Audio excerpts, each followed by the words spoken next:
This is Shine On Policycast, the podcast that brings you EU policy updates relevant to solar. I'm your host, Bethany. Let's get started.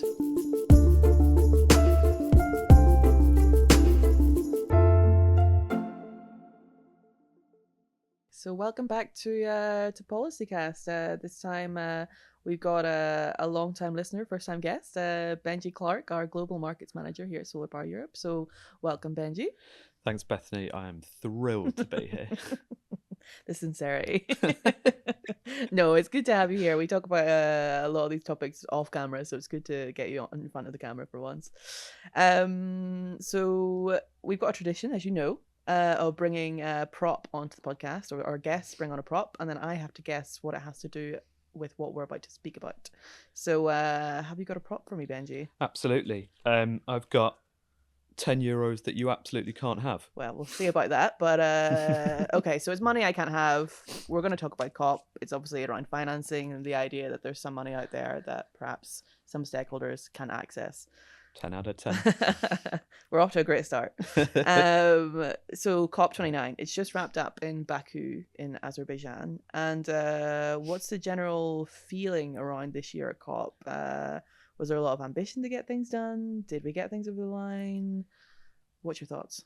So I think how you interpret the result of COP depends on how you are.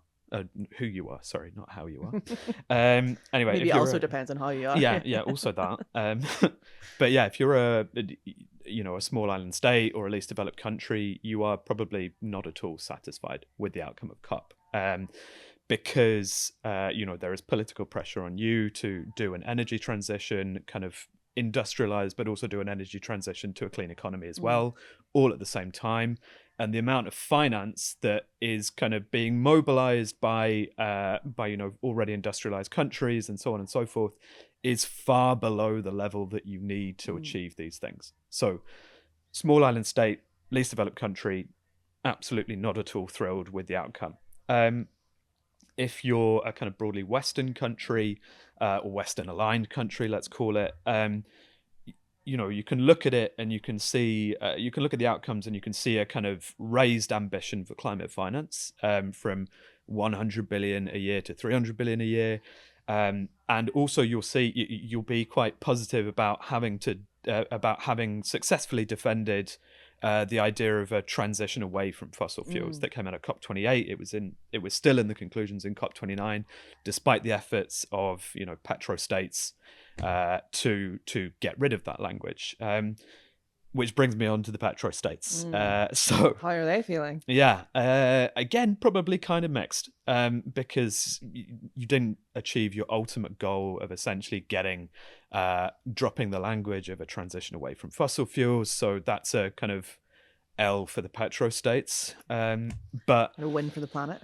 Yeah, but you've also successfully frustrated progress towards mobilizing climate finance at the scale that is needed to fund an energy transition. So, you can keep pumping your oil and burning your gas for a little bit longer.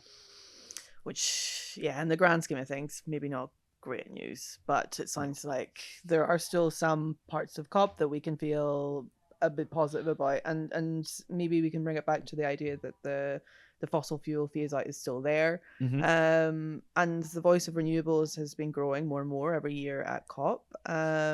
What were we saying as a solar sector in Baku? So the big thing for the solar sector in Baku was absolutely that globally there is now 2 terawatts of solar installed. And that's based on kind of the market data that we have at SolarPower Europe, but also the Global Solar Council as well. And considering it took kind of 60 odd years to reach the first terawatt, doing the second terawatt in 2 years is pretty wild, good. Yeah. That needs to be tempered by saying we need 8 terawatts by 2030 to stay on a 1.5 aligned pathway. But the signs are kind of moving in a positive direction. And I think what this underlines is really that, where politics has stopped delivering, solar still does, which I think is incredibly incredibly positive news from the solar sector, shows that, we are ready to pick up the slack. However, 8 terawatts will not just come if we magic, keep yeah. business as usual. Yeah, and I think that was the big messages that were coming out of the Global Renewables Alliance, but also the Global Solar Council as part of the Global Renewables Hub that was at COP29, was that we need to reach this 8 terawatts. The solar sector needs a massive scale up of financing for deployment, but equally kind of investment in grids and energy storage. And there was this 1.5 gigawatt global storage target that was being talked about. It didn't make it into the conclusions, but there were a lot of countries that signed up to the pledge on this. So that's countries pushing for more energy storage. Yeah, basically. exactly, okay. To help with the integration of renewables like solar into transmission systems at the moment. And then there was one other bit that kind of came out that I think is particularly important, and it's kind of when countries are looking at updating their NDCs, their nationally determined contributions, they really have to make those updates in line with the tripling target that came out of COP28. So when we add up all those NDCs, we should get to triple. Absolutely. Yeah. Fingers crossed. So, I mean, COP29 is by and large a negotiation between all these countries, and then at the end of it, there's conclusions. Yeah. So what are the kind of big picture conclusions that we're seeing from Baku? So there's a bunch of stuff that came out, but as I was flashing my cash to you earlier, we're going to talk mainly about the finance stuff. Yeah. So I kind of touched on it earlier, but previously in previous COPs, there's been this kind of commitment to industrialized countries raising $100 billion per year in climate finance to fund the energy transitions of non-industrialized countries. This was raised to $300 billion a year, which has tripled the amount However, that has to be tempered by saying that this does not account for inflation. Okay, so that's 300 billion like today. Yeah, but in 5 years, I mean, yeah, will it still be worth 300 billion? Yeah, probably not. Okay. So you have to take that with a little pinch of salt. Every time someone says tripling, yes, okay, tripling for 2024, but what will that mean moving forward? Yeah. And there's an aim to scale up this 300 billion a year to kind of to about $1.3 trillion a year by 2035, which is supposedly the amount that is needed by non-industrialized countries and small island states to do a full energy transition and to fund that. And that's just money for the transition. That's not to do with mitigation and adaptation. So no, that's just for the transition. Okay. And then looking at this, we also need to look at a little bit closer at this $300 billion, because you feel that the kind of probably the fairest but also the best way of dispersing this money for an energy transition would be in the form of grants, so you don't have to repay, or very low cost loans, so that there is sustainable debt within non-industrialized nations.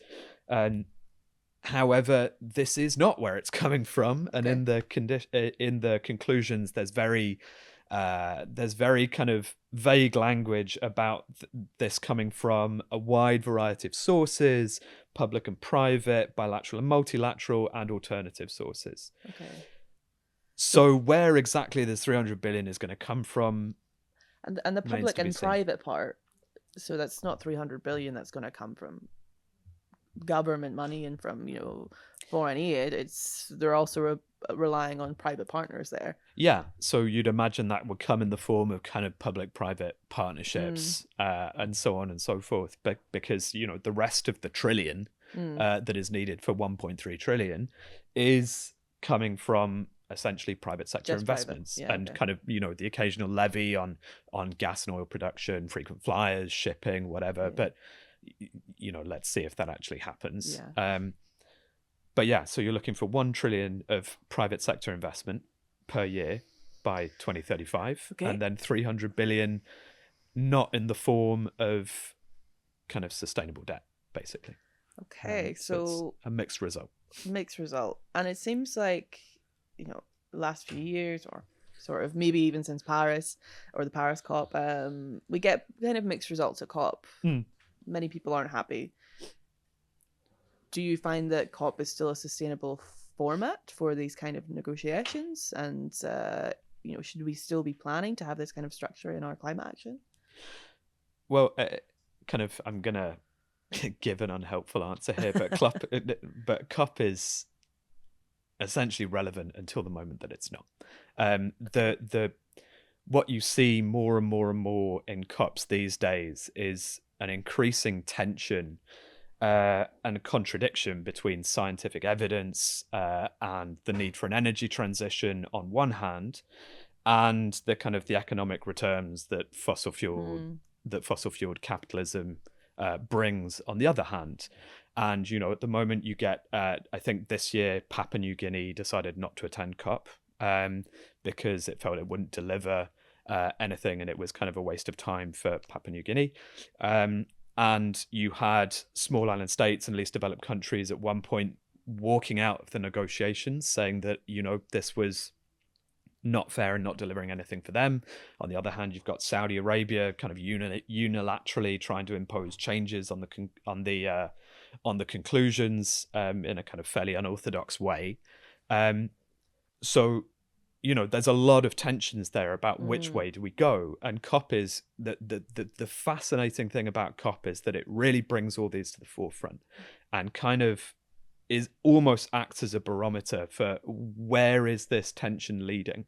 Will it lead to some sort of crisis moment whereby, we have to change and COP suddenly doesn't become relevant in its current form? Maybe it will change to kind of, as Ban Ki-moon and the others were saying, smaller working groups or with more regular meetings, or maybe we'll come up with an entirely new system. But for the moment, the point of crisis has not yet quite been reached. Yeah. So we continue with COP. And the value in it is bringing these people together in order to see those tensions, bring them to the light, and then we figure out where to go from there. Yeah, exactly. So bring on COP30 in Brazil, I think it's in. Exactly. Yeah. So let's bring it back a bit to the solar side of things, and global solar markets, and what role they're playing in this whole kind of worldwide climate movement. I mean, you mentioned the 2 terawatts, but let's zoom into it a bit. I mean, what emerging markets are taking off? How do we work with them as partners in Europe? And yeah. So I want to talk in particular about 2 markets. So you touched on one of them before, but obviously COP30 is going to be in Brazil, which I think is a particularly positive thing. We've had 2 COPs in succession in essentially petro states or gas producing states, and now we're moving to a country that has a big solar market, that has a thriving solar market, that has a high penetration of renewables, if you count hydro in its grid already. So I think that's a really positive statement of intent, and I certainly expect the kind of the ambition of the Brazilian presidency to be kind of in line with that and slightly raised. So I think that's a good signal. Also, within our global markets work stream at the moment, we're focusing a lot on Morocco. Okay. Sunny. Yeah, exactly. And we're bringing out an investment report on Morocco towards the back end of this year, sometime in December.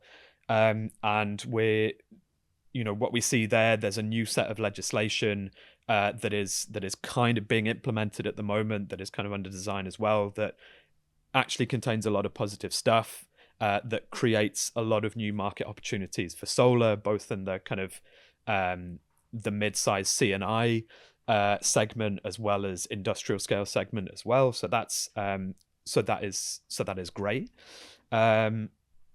Similarly, Morocco also relies a lot on imports. It imports a lot of gas from Algeria because it doesn't have a choice. It doesn't produce much of its own energy, doesn't have much of its own reserves, and so that also creates a big opportunity for solar. There's plenty of irradiation, solar potential, everything like that. And now Morocco is starting to think like, well, hang on, maybe we should start using some of that. Nice, okay. And the way, Morocco is also an interesting one because it's right on it's in the southern Mediterranean, it's incredibly close to Spain and so on and so forth. But, you now see kind of memoranda of understanding of an integration of the Moroccan electricity market with the Spanish and Portuguese electricity markets, which would mean in theory that, you can export green electrons to Europe, which, increases the kind of attractiveness of Morocco as an investment destination, but also should drive the deployment of solar there. Cool. Okay, so Morocco, one to watch. Yeah. And then okay, we're SolarPower Europe. We are representing the European Trade Association, the European solar sector. But yeah, as you say, we've got a global markets work stream. We do a lot of work around the world, and we work with our partners at the Global Solar Council too. So for us, I mean, what do we have coming up that listeners can look out for in the world of solar? Well, so as I mentioned previously, we're looking at we're going to release our investment report on Morocco, which people should keep an eye out for. We are also talking to export credit agencies and development finance institutions about how they can better work together to combine their financial products and kind of more effectively support the deployment of solar, but also solar manufacturing around the globe, and looking at strengthening the resilience of the solar supply chain. So we're finalizing a position paper on that should be done by the end of the year as well. And it's quite timely because there's a lot of conversation going on at the moment in pretty much every DG you can imagine would be involved. And that's in the European Commission. Yeah. Sorry. Every kind of bit of the European Commission that would be involved is involved in this discussion around how can the EU support clean tech manufacturing around the world, increasing supply chain resilience. So that's a big focus of ours at the moment. And nice. So there's some bits and pieces there to look forward to on the upstream and the downstream side of things. Exactly. Well, thanks so much, Benji, for all your insights today. And if people want to find out more from you online on your social media, where can they find you? So most active on LinkedIn, Cool. which people should connect with me, reach out, and so on and so forth. Very, very passive on Twitter. So don't follow me if you expect any content. And that's where people can find me. But thanks so much for having me on as well. Thanks, Benji. Thank you. Thanks for listening to today's episode. This podcast is brought to you by SolarPower Europe. If you don't want to miss our next episode, make sure to subscribe and turn on notifications. Shine on.